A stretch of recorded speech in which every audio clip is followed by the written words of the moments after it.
nom, c'est Noah. J'ai 21 ans. Ça fait presque 2 ans que je suis dans le métier. En février, ça va faire 2 ans. Comment les clients nous contactent? En fait, c'est très simple. On met des annonces sur un site dédié à cet effet. Donc, ils vont nous envoyer un texto pour avoir plus d'informations quand ils sont intéressés.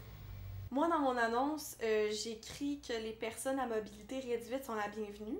Puis j'avais jamais eu de client vraiment à mobilité réduite. Et j'ai eu mon premier client qui était en fait amputé des jambes puis tous ses doigts suite à un accident. Ça faisait 5 ans qu'il s'était pas fait toucher par une femme. Juste un contact physique, un câlin, quelque chose. Puis il m'a remercié tout le temps que j'étais là, d'être venue le voir. Puis j'ai vraiment trouvé ce sweet de pouvoir apporter autant à quelqu'un qui se contente de si peu depuis si longtemps.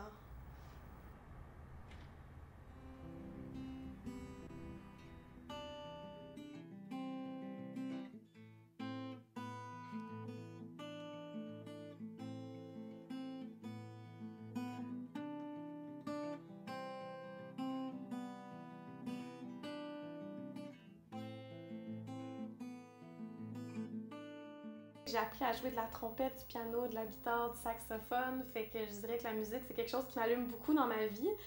Donc, oui, c'est sûr que la musique fait partie de mes passions beaucoup. C'est quelque chose, je peux pas imaginer vivre sans musique dans ma vie.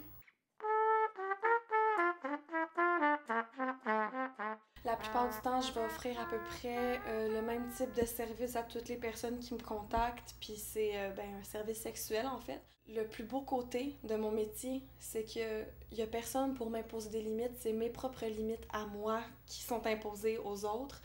C'est moi qui décide qu'est-ce que je fais, qu'est-ce que je fais pas. Puis s'ils sont pas respectés, ben moi c'est pas plus compliqué que ça, je me rhabille puis je m'en vais. Je l'ai déjà fait, j'ai pas peur de le faire. C'est pas un choix de faire respecter mes limites, c'est une obligation.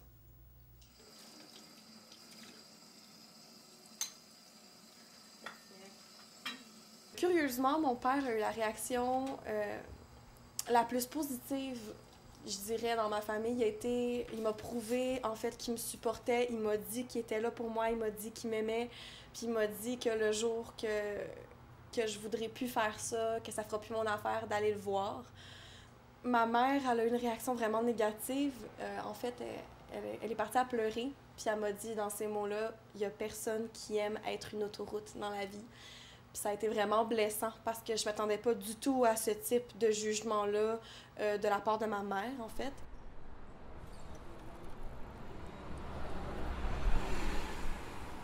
Ça va faire depuis que j'ai commencé mon travail que je suis célibataire parce que mon ex-copain était pas d'accord avec mon emploi. Puis ça a été vraiment quelque chose de conflictuel dans notre relation. Puis il m'a fait beaucoup de slut shaming. Il a été vraiment violent verbalement par rapport à mon travail. Puis depuis ce temps-là, ben, ça a toujours été la même affaire avec tous les hommes. À chaque fois que je rencontre une personne puis que je suis bien avec, ben, il a pas envie de s'engager avec moi à cause de mon travail en disant qu'il serait pas capable d'endurer ça.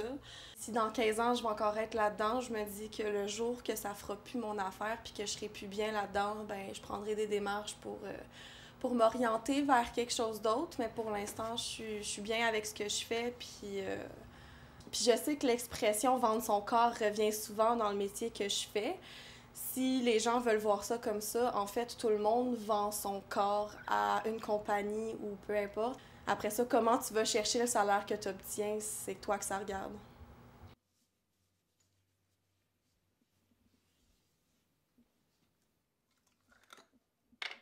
Je dirais que c'est toujours les classiques même jugements de ben je suis en situation d'itinérance, puis je suis une junkie, puis en fait je fais ce métier-là pour avoir ma dose. Puis sinon l'autre jugement que je reçois vraiment tout le temps c'est par rapport aux maladies transmissibles sexuellement, comme quoi que je dois en avoir vraiment beaucoup vu que mon travail c'est de coucher avec tout le monde. Donc je dirais que la plupart des préjugés sont faux en fait, puis décevants à recevoir parce que c'est les mêmes qui reviennent tout le temps. Souvent, les filles vont quand même avoir peur de faire des démarches s'il arrive quelque chose. Pour la Rive-Sud, il y a l'organisme Émissaire, puis il y a une intervenante qui est disponible, puis elle s'occupe en fait pour les plaintes, s'il y a des clients qui vont agresser. Elle est affiliée avec quelques policiers de la Rive-Sud qui sont TDS friendly. Donc, il y a moyen de témoigner contre un client en tout anonymat. Les gens aiment bien s'imaginer comment qu'on vit, aiment bien s'imaginer notre réalité plutôt que de vraiment prendre le temps de nous écouter parler quand on est là pour dire qu'est-ce qu'on vit.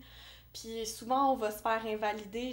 Par là, mon meilleur exemple, c'est les abolitionnistes qui pensent qu'on est toutes là parce qu'on est forcés, puis qu'on est toutes pimpées, puis qu'il y a un méchant doute derrière tout ça qui viennent nous voler tous nos sous. Mais dans le fond, si ces personnes-là prenaient juste le temps de nous écouter, ils réaliseraient que le 3/4 des filles qui sont dans cette industrie-là sont là par choix et non par obligation. Donc, écoutez-nous, c'est important.